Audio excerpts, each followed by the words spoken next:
coming in hot here with the Wags Are Fresh podcast. I'm Justin Wagner, and this is Dr. John Fresh. Today's word is water. So we wanted to talk a little bit about that and maybe multiple different aspects of what that word meant to us this week, and maybe some thoughts to put out there so you could be thinking about what water is and the different aspects of that. So why don't we lead off with that? I know that you have you were sending me some videos this week with that water theme. So what kind of things did you have this week that were related to water? I think it would be interesting to start the conversation with that. Basically, we just brought up the word water and have had zero conversation with ourselves, or even zero time during the week to figure out the word was going to be water. So this is a very fresh, organic conversation, which should make it interesting. So with that being said, it reminds me of the hike we had when we said let's think about a word, let's say a word, and let's think about it silently for 5 minutes, and then talk about what thoughts we had about that word. So that's similar to this. We just didn't give ourselves that sort of 5 minutes to really dive deep. But I did have an initial thought that came from that. And so why don't you keep going, and then we'll dive into some of that and let the audience think about that a little bit. Think about what comes to mind for them. What are those words when they hear the word water? What do they think of? Well, I mean, to tie it to our last episode being about family and others, water is one thing, whether it be earth of our body, that really does make us all very similar. So therefore, we have to somehow react to the characteristics of water in somewhat of a similar way, no matter how different we are. And, for me, some of the water things for the week were, I was swimming in the pool, and it's a very quiet environment, and it's almost like a meditative breathing when you're getting your air. So it almost is already, just by existing in water, you're already doing things that people would be told to do if they were on land, on how to calm themselves down, get into a meditative state, find themselves. And, without you being able to talk or listen to others, and you do really get to a state of all these different trains of thoughts that run through your head. And then the podcast we listened to, or I listened to the other day, I sent you, and I don't know if you had time to listen to it, but there was a cool section about how this guy was talking to how you find self-actualizing, how you find your true self, and how there are many different ways to do that. And how the one guy felt that swimming may have been an aspect to that, because even though he didn't realize it, it was something that helped him find himself, because he was unhappy or not feel like he was really fulfilling the life that he was meant to live. So there is one way that water, and we have float tanks and all sorts of things, that it creates a womb environment, the guy was saying. And, just that comfort and that support, and, that being who we are and how it connects a lot of us, how powerful of an environment it can be. So I woke up this morning, and that was my task of the morning. I listened to at least part of the beginning of that before we started to text one another about this conversation. And so I've only gotten into about 5 minutes or so of that podcast, but interesting stuff so far. Looking forward to hearing about the aspects of water and how that relates to it. So some of the things that jumped right to me, obviously there's that sort of, water's fluid, and it curves and changes shape depending on the cylinder that it's in or the environment that it's in. And I think that's pretty easy. And there's a huge message within that, the thing that you can learn about being like water at times, right? And trying to mold yourself to the environment that's in. But or I think how powerful it could be. Well, that's exactly what I was going to go to was, we have a unique experience, for about 6 months every year where we get to feel that's true, but also that comes with a level of power and strength that comes with a level of respect you have to have for it, especially with the ocean. That if you don't have that respect, you can find yourself in some dangerous situations because of that. So, sometimes I think people, there's this mistaken thing that happens with people where when you're kind to somebody, that person can sometimes interpret that as weakness, right? So there's that saying, don't mistake kindness for weakness. And I think sometimes when you think of being fluid or having the ability to mold and shift into a shape to the environment that you're Or in, even that also could be surrender or perceived. humility, right? Like that is Right, the same exactly. as, But yeah. that gets perceived sometimes as weakness when it's really there's a level of strength that has to happen for you to have the ability to do that. And water represents that probably better than most other things that we get to experience, is the level of strength that comes with that ability to change and be fluid and can conform to the environment. Now, with that conformity, I mean, it has its own other. You can get into this whole conversation about the different limitations that can bring, but it's but I never want people to think that by saying that you have to be fluid, it means that you have to be weak, or there has to be strength in that. There has to be strength to go back to your point, going back to the podcast last week when we were talking about focusing on others. You have to be strong sometimes to remind yourself to listen or to change or to alter parts of yourself for the other person. Even if it's only temporary, even if it's only for 5 minutes or for a half a day or whatever that time commitment's required, to be a little bit different than what you want to be a little bit more fluid, be a little bit more like that water, to be able to give that person what they need, right? To be able to be there for them and whatever they're looking for. And for your own good. I mean, do you want to be an ice cube, or do you want to have the ability to be water and steam? I mean, when you want the ability to be all three, why would you? And that's what can happen. We end up getting stuck defending ourselves or defending something that really doesn't need to be defended. And like we've talked about before, isn't the ultimate way to peace or happiness is necessarily your way.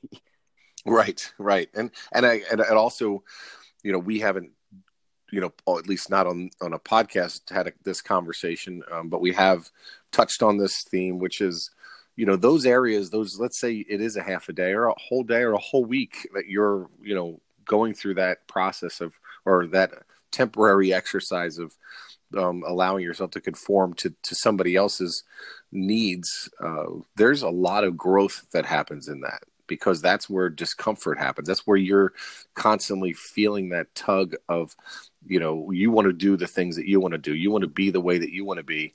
And when you're continuing to be outside of that realm, that feels uncomfortable. And that's where growth can happen for you as an individual, because then you can find yourself to be the next time you have to do that, that becomes easier to have to Yeah. do that versus that level of, commitment that it requires, or to be able to be fluid in that moment. And I just thought of a cool concept. I mean, to relate people to drops of water. I mean, how much can you get done as a drop of water, even over a lifetime, versus imagine if you were serving the needs of others. They were so supportive of you because of what you'd done for them. And now everywhere you go with a tidal wave. Right. Because you have people and places and things that want to do things for you for the sacrifices that you've done for them. And you don't have to ask for anything at that point. And you're not doing it so that you don't have to ask for anything. Just the nature of giving and serving, there's already a natural pull to want to do something and support someone who's willing to do that for others. Right. Well, you had mentioned something a couple episodes ago about, we were talking about planting seeds and then watering those seeds so that way they could grow. And just when you were saying that, it just reminded me of that concept, which is the seed is obviously the idea, the thought, those concepts are what's important to kind of get everything started. But that's sort of symbolizes intention and But and even the initial idea is only temporary. It's the between the seeding and the tree growing, there requires a whole bunch of action and commitment and um, things that have to happen, which is represented by the water that has to happen during that process. So that way the tree can, the seed can then blossom into a tree or whatever it's going to become. And that water is so important to that. And I think that so much of the time people have almost the seed is like this hope, right? The hope of whatever is going to transpire. But hope is good. There's nothing wrong with having hope, but hope is limited, right? Hope only becomes what you want it to become when you add that water, when you add the action that it requires for it to become what you want it to become. And that's the tough part, because that does require a lot of time and patience. So that way it can ultimately become what it is. Sitting around and writing things down in a book that are the hope journal or whatever people call those things, it is a good first step. But it's really is that sort of the legwork that is the water, in this particular analogy, that requires the most attention and the most commitment. And I was thinking, with water as being effort, so to speak, how cool is it that somehow it happens that when have the most emotion, power, and energy is either if we're in a state where we're brought to tears, either crying or in laughter. So water actually comes out when we are at our highest and lowest states. Isn't that wild? Yeah, that's pretty interesting. That's it's everywhere, and it's such a huge part of our lives that we almost take for granted in so many parts of our lives, and it's just it's such a great topic, and I'm glad that when we were put this out there, that was the word that came back. We could, and I do suggest what I suggested earlier for anybody who's listening. Sit down with your spouse, sit down with, your friends, your family, and pick, let's even use the word water, and just do that exercise of put that word out there. Give yourself 5 minutes to think about that word and what it means to you, and what thoughts you have related to that, and then have a discussion over it. It's a great exercise. We did that on the hike we did a year or so ago. That was probably one of the highlights for me of that whole entire hike, because the way that, now we didn't use the word water in that exercise, but the things that we ended up talking about and the way we took that word and went in different directions was interesting. And you really get to know somebody and how they think. And at least it's just a crack behind the curtain there. Yeah, you don't need a game board to do something, and what better right. game to play than conversation, or right. communication. And Yep. it's really interesting, because this basically conversation was a white sheet of paper, and I've never thought of water as the emotional state of tears or happiness, or the connection to others, or anything like that. It's just it's still evolving. And there's even the conversation of how, crystals form different under different music and different things, and see where those conversations bring you, not just in the nature of water, but in the nature of how does music and content affect you? What shape is music and influence shaping your crystal? If you're water and water changes shape by things that you expose it to, and you're made of water, what are you exposing yourself to, and what kind of crystals are you forming in yourself that are going to come out in your life? Right. I mean, and I know the percentage is high, and we are 70% water, or whatever our body is. It's a high percentage. Mm-hmm.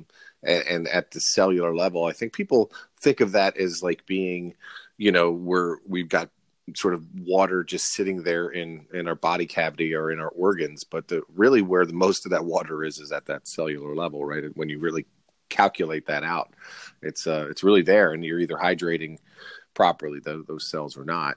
And generally, the more you hydrate those properly, the better you're going to feel, the better your body's going to feel. And I think with this conversation, we're almost exploring as, feeding them beyond water and food. Right, for sure. Because, and it's funny you brought up the vibration exercises and examples that exist out there, because I started this by saying I connected the dots when you put out the idea of water, whether you were conscious of it or not. You sent that video, that music video earlier in the week that was related to water, and maybe that was the beginning of the idea of this, or maybe it was still connected to other things. But that's what I immediately thought of, was, oh, this is connected to that this week. And obviously, you just blew my mind. You forgot about that, right? Yeah. Yeah, you forgot, and so perhaps that was the seed from this conversation.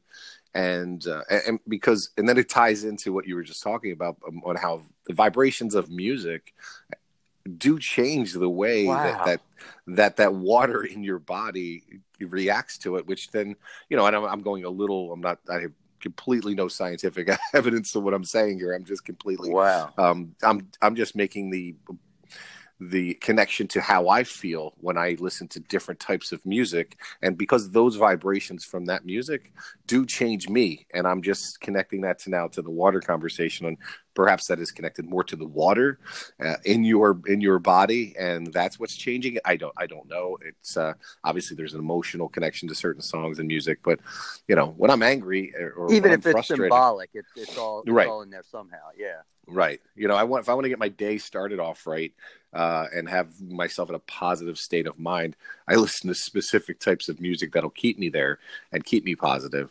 If I need to let out a little frustration, I turn something on a little heavier. And I only want to do that temporarily, because at some point I don't want to live in that sort of negative, frustrated space. It's more of a release and then move on.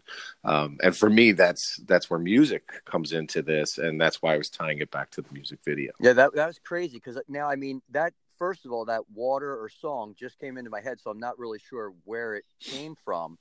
But there was that song. Then when I was in the pool, I had that swim experience, and I was talking to the person there just about how close we are to water, and why it just feels so good for me to sit in it and exercise in it, and exercise in a meditative state or pray in it. And and then it led to, I guess I kind of at that point was kind of going in that direction, but I ended up picking out a shirt, and then I go to work, and at lunch I go watch Aquaman. And then I get back from Aquaman, and I'm in the office, and I look down at the shirt I had put on in the morning, and it's the one with the fish with the trident on it. And then I don't think there was any debate on what the word of the week was. And then I get home, and I put a whole section about water into the book, and then I watched the Rich Roll podcast, and he's talking about water being his comfortable place, all through that video of the millions of videos I could watch. And then we put on a movie, and it's about finding Atlantis that Mackenzie wants to watch. Wow. Yeah, so it's just, man, but I'm really glad you blew the canister off with reminding me of that video. Yeah, it's and it'll be something that this morning after this call, I probably spend a little time digging into, because for me, I had a very, very busy but extremely productive week, but it was exhausting, and I didn't have a lot of downtime to even really be thinking about this conversation, or really anything out of. I was working 12-hour plus days all week long, and so and then yesterday obviously I was out unfortunately dealing with buying another car, which took all day to get done, but nonetheless, this is my first opportunity to really be thinking about this, and at least in any real meaningful way. We've had some back and forth all week, but it's been limited as far as my time ability to be available to it. So it's good to see that sort of different angles too. Sometimes when we bring out a word and where we are in that particular thing, we could, we don't sit around after this podcast and say, okay, what's the word of next week? The word sort of just happens. And for you, it was obviously happening for you, and you were involved in the Word all week long. And for me, it was much more of a blank slate than even you realized it, versus yourself. So it's always great to have those two different perspectives, because then you can have two different places. And now for me, you might be ending your water journey, and I might just be beginning it. No, I'm sitting outside the pool right now. That's cool. So thanks for another great adventure, man. Thank you, and we'll talk to everybody next week. Again, try to catch us on our YouTube channel and here on Anchor, and we'll be back on Facebook Live soon.